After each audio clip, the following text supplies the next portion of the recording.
కార్తీక్ దీపను వాళ్ళ రెస్టారెంట్‌కి తీసుకొని వచ్చి వాళ్ళందరికీ ఈవిడ నా భార్య అని చెప్పేసైతే పరిచయం చేస్తూ ఉంటాడు. ఆ మాటలు వినగానే అక్కడ ఉన్న వాళ్ళందరూ అయితే ఈమె తెలుసు సార్ మీ భార్య అని కూడా తెలుసు అని చెప్పేసైతే అంటూ ఉంటారు. ఆ మాటలు వినగానే అక్కడ ఉన్న కార్తీక్ అయితే చాలా సంతోషిస్తూ ఉంటాడు. ఇంతలో అక్కడ ఉన్న వాళ్ళందరికీ దీపను పరిచయం చేసి ఈవిడ కూడా వంటలు చాలా బాగా చేస్తుంది. ఈవిడ వంటలు అంటే పడి చచ్చిపోయే వాళ్ళు చాలామంది ఉన్నారు.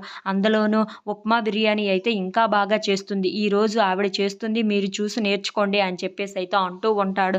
ఆ మాటలు వినగానే అక్కడ ఉన్న వాళ్ళందరూ అయితే సరే సార్ అని చెప్పేసైతే అంటూ ఉంటారు.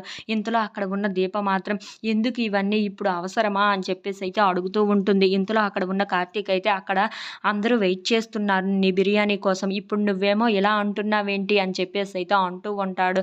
ఇంతలో అక్కడ ఉన్న దీప మాత్రం సైలెంట్‌గా ఉండిపోవటంతో ఇది మీ కడియం బాబాయ్ హోటలే అనుకో. అక్కడ ప్లేట్ 30 రూపాయలకి ఇచ్చేవారు. కానీ ఇక్కడ 300 చూసుకున్నావా? అక్కడికి ఇక్కడికి ఎంత రేట్ పెరిగిందో. అంటే నీ హక్కు కోసం నువ్వు ఆలోచించకూడదు అని చెప్పేసైతే అంటూ ఉంటాడు. ఆ మాటలు వినగానే అక్కడ ఉన్న దీప అయితే ఒక్కసారిగా షాక్ అయిపోయి కార్తీక్ వైపు చూస్తూ ఉండిపోతుంది. అవును దీప ఇది నీ కడియం బాబాయ్ హోటల్ అనుకోని ఒక్కసారి ట్రై చేసి చూడు. నీ వంట ఏంటో జనాలకు కూడా బాగా తెలుస్తుంది కదా అని చెప్పేసైతే అంటూ ఉంటాడు. అంతలో అక్కడ ఉన్న దీప అయితే సరే అని చెప్పేసైతే ఒప్పుకుంటూ ఉంటుంది. అది చూడగానే అక్కడ ఉన్న కార్తీక్ కూడా చాలా సంతోషిస్తూ ఉంటాడు.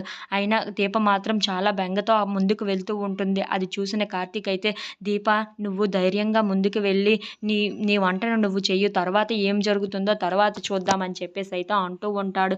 ఇంతలో అక్కడ ఉన్న దీప సరేనని చెప్పి వంట చేయడానికి వెళ్తూ ఉంటుంది. If you like this video please like, share and subscribe friends.